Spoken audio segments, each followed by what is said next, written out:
Camping alone in the wild sounds peaceful, right? But what happens when solitude turns into something sinister? Today, we're diving into 3 terrifying tales of solo camping that will make you think twice before venturing out alone. Stay tuned until the end, and if you love chilling stories like this, don't forget to subscribe to our channel for more spine-tingling content.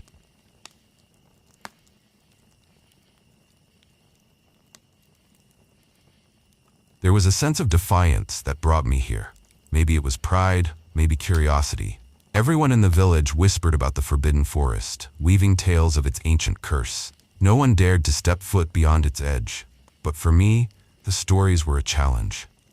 I needed solitude, a place to escape the weight of daily life, and the thought of camping in a place shrouded in mystery seemed strangely appealing. The first day felt almost idyllic.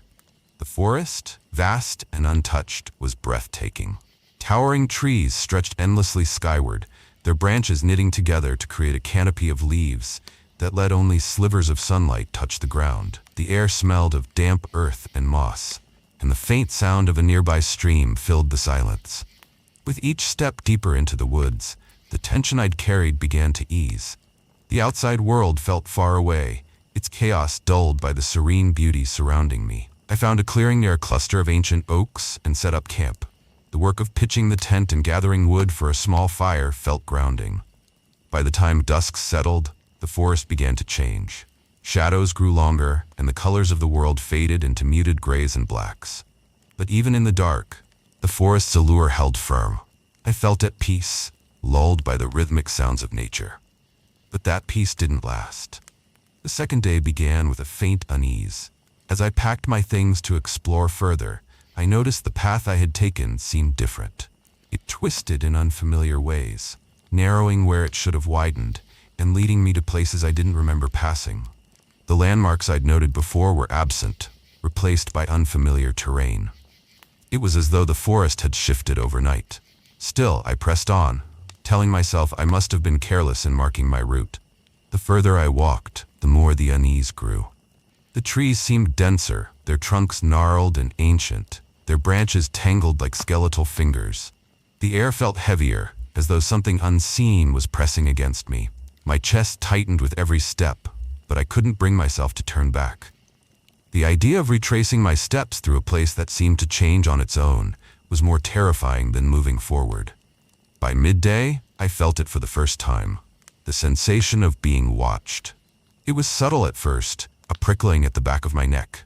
I'd stop and look around, scanning the dense forest for signs of movement, but there was nothing. Only the stillness of the trees and the distant rustling of leaves. Yet the feeling persisted, growing stronger as the day wore on. I'd catch glimpses of it from the corner of my eye, a shadow slipping between the trees, there one moment and gone the next. My pulse quickened each time, the fear building in my chest like a growing storm. I told myself it was nothing, just tricks of the light or my mind playing games. But deep down, I knew better. Something was there, keeping its distance but always watching. By nightfall, the fear was almost unbearable. The small fire I managed to start felt like a fragile barrier against the encroaching darkness. The shadows seemed to creep closer, and the trees loomed taller, their branches swaying in ways that didn't match the stillness of the air. The presence was closer now. I could feel it, a heavy weight in the dark, just beyond the circle of light cast by the fire. The second night passed in restless terror. Every creak of a branch, every shift in the shadows felt like a threat. I barely slept, clutching my flashlight in one hand and a makeshift weapon in the other. The darkness felt alive, pressing in from all sides. On the third day, exhaustion weighed on me like a physical burden. My limbs felt heavy, my thoughts sluggish. The forest's oppressive silence was broken only by the occasional snap of a twig or rustle of leaves. Each sound set my nerves on edge. The shadow followed me relentlessly, always out of reach but never far. It stayed hidden, moving from tree to tree, its form indistinct but unmistakably human-like. By late afternoon, I stumbled into an area of the forest that felt different. The trees here were thinner, their bark pale and almost ghostly. The air was colder, carrying with it the faint scent of wood smoke. And then I saw him, a man, hunched over and dressed in tattered clothing, gathering sticks into a bundle. Relief washed over me at the sight of another person, but it was quickly replaced by suspicion. What was he doing here, in this cursed place? He turned to me slowly, his face weathered and lined, his eyes sharp and assessing. Without a word, he motioned for me to follow. I hesitated, but something in his expression, a mix of urgency and understanding, compelled me to obey. He led me through a series of narrow trails, moving with an ease that suggested he knew this forest well. I followed closely, glancing over my shoulder every few steps. The shadow was still there, lingering at the edge of my vision, but it didn't follow us onto this new path. After what felt like hours, we emerged from the forest onto a dirt road. The sight of open space and the faint outline of the village in the distance brought tears to my eyes. When I turned to thank the man, he was gone.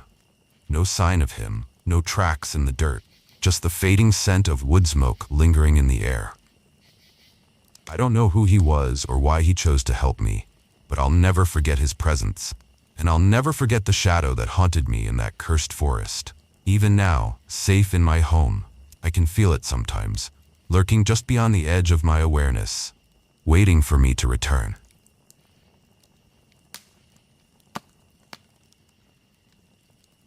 I've always been drawn to the wilderness. There's something about the untouched beauty of nature that calms me in a way nothing else can. The scent of pine, the rustle of leaves, the crisp air that fills your lungs, it's my escape from the noise of everyday life. So when I had the chance to go solo camping near the edge of a forest at the foot of a mountain, I didn't think twice. I packed my gear, loaded up my backpack, and set off without hesitation. The hike to the campsite was invigorating. The trail wound through meadows dotted with wildflowers and gradually gave way to dense forest. Towering trees loomed overhead, their branches weaving together to create a natural cathedral.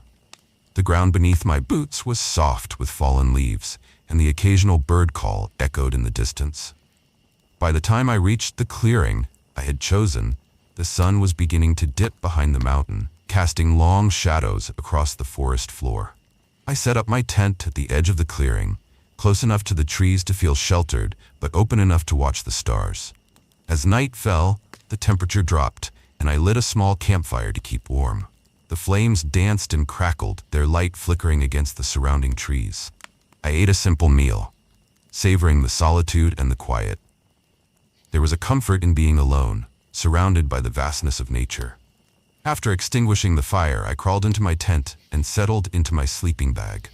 The stillness of the night was profound, broken only by the occasional rustle of leaves or distant chirp of insects. Sleep came easily at first, but sometime in the middle of the night, I woke abruptly. My eyes snapped open, and I lay there, heart pounding, unsure of what had stirred me. Then I heard it, footsteps. They were faint but deliberate, the sound of someone, or something, walking just outside my tent. My breath caught in my throat, and I froze, listening intently. The steps didn't stop. They moved steadily, passing by my tent as if whoever it was had no intention of stopping. I'm not sure what possessed me to unzip the tent and step outside, but curiosity overpowered fear. The cold night air bit at my skin as I emerged, clutching my flashlight. My eyes adjusted to the darkness, and that's when I saw them. A group of people was walking through the clearing, their figures illuminated by the moonlight filtering through the trees. They wore strange, old-fashioned clothing, garments that seemed out of place and time. Their faces were blank, expressionless, as though they were in a trance. They moved in unison, a silent procession heading deeper into the forest.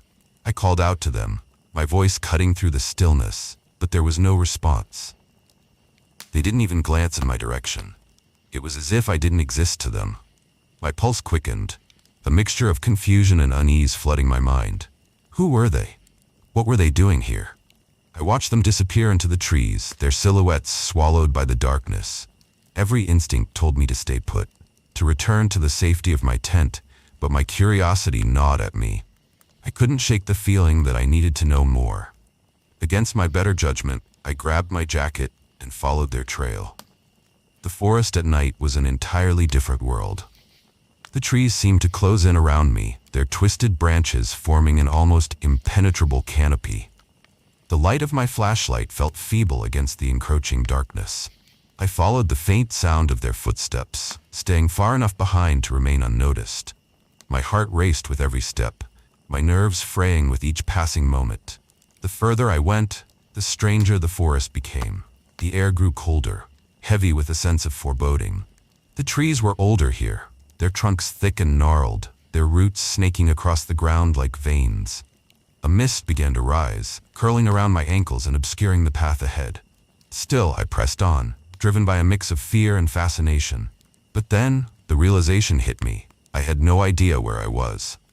The trail had vanished, and I was surrounded by an endless expanse of trees. Panic set in as I turned in circles, searching for any sign of the group or the way back. The forest seemed alive, its shadows shifting and pulsing as though mocking my disorientation.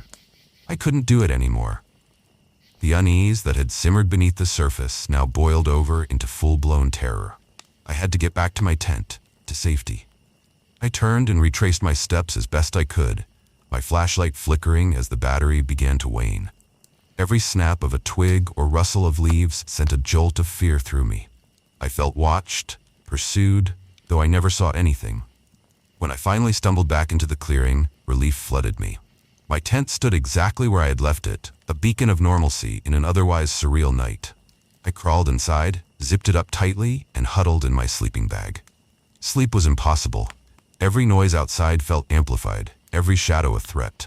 I lay there, waiting for the first light of dawn. When morning finally came, it felt like a salvation. The sunlight filtered through the trees, chasing away the shadows and the fear they carried. I packed up my camp in record time, my hands trembling as I worked. The forest, which had seemed so inviting just a day before, now felt oppressive, its beauty tainted by the night's events. As I hiked back to the trailhead, I couldn't shake the image of the strange group or the overwhelming sense of wrongness that had permeated the forest. I don't know who they were or why they were there, but one thing is certain, I won't be returning to that place. Some mysteries are better left unsolved.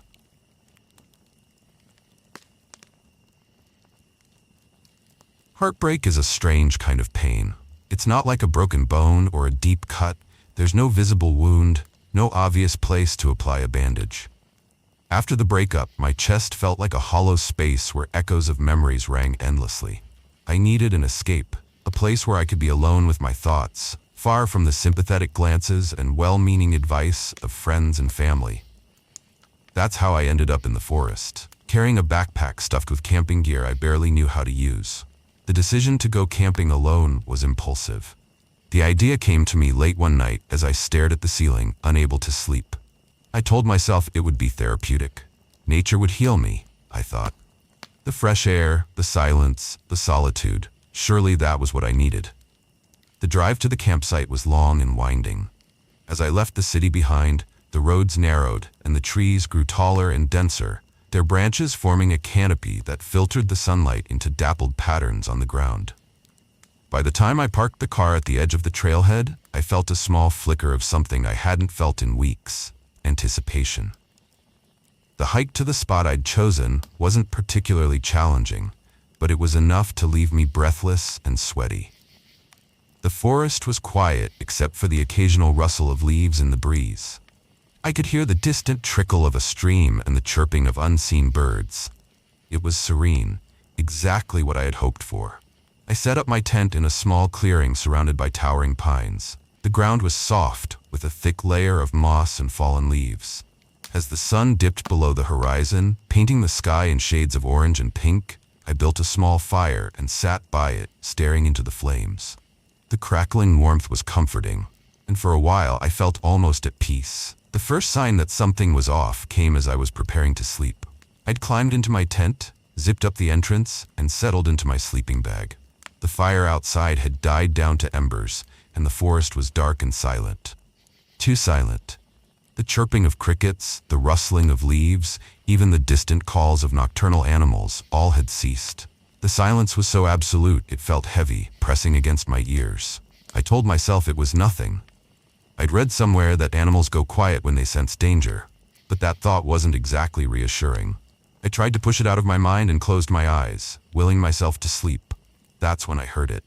A whisper, faint and barely discernible. It was distant at first, just a soft sibilance that I could easily dismiss as the wind. But then it grew louder, closer, until I could make out the words. It was my name. The sound sent a chill crawling down my spine.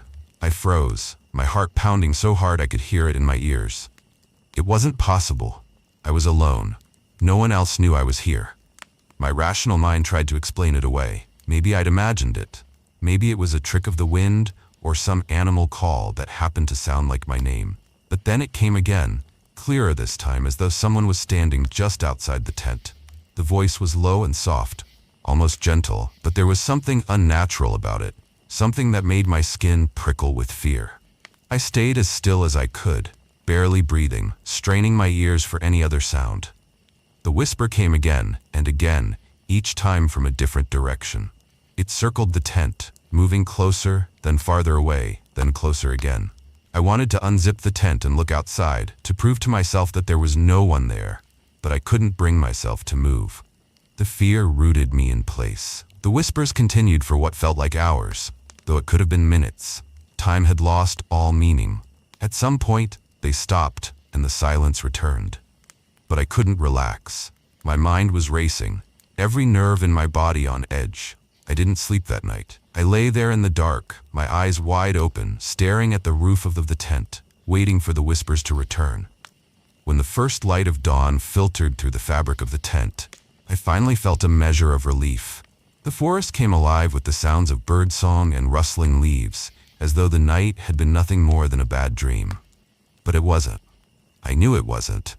I packed up my things as quickly as I could, my hands shaking with urgency. Every rustle of leaves, every snap of a twig made me jump.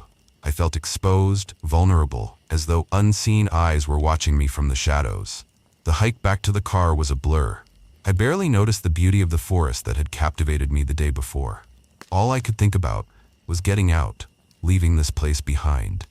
When I finally reached the car and locked myself inside, I let out a breath I hadn't realized I'd been holding. As I drove away, the trees thinning and the road widening, I felt the tension begin to ease. But the memory of that night stayed with me. Even now, as I sit here writing this, I can still hear the whispers in the back of my mind, soft and insistent, calling my name.